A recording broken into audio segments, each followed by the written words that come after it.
छत्तीसगढ़ की राजधानी रायपुर से एक युवती के ड्रग्स लेने का वीडियो सोशल मीडिया पर जमकर वायरल हो रहा है। ये वीडियो गंज थाना क्षेत्र स्थित एक नामी होटल का बताया जा रहा है। 2.5 मिनट के इस पूरे वीडियो में एक युवती कमरे के अंदर ड्रग्स लेती नजर आ रही है। वीडियो में साफ देखा जा सकता है कि पहले वो 500 रुपए के नोट का उपयोग करते हुए पाउडर की लाइन बनाती है और फिर बाद में उसे चाटने लगती है। इस दौरान लड़की किसी से फोन पर बातचीत भी कर रही होती है। ये पूरी घटना कमरे के बाहर से मोबाइल से बनाए वीडियो में रिकॉर्ड की गई है।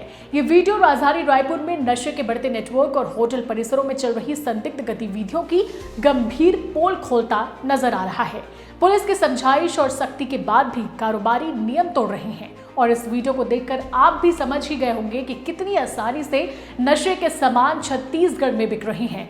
फिलहाल पुलिस वायरल वीडियो की सत्यता और लोकेशन की पुष्टि कर मामले की जांच में जुट गई है। इस पूरी खबर को लेकर आप लोगों की क्या राय है, कमेंट जरूर करें और सीजी भास्कर को सब्सक्राइब और फॉलो करना ना भूलें।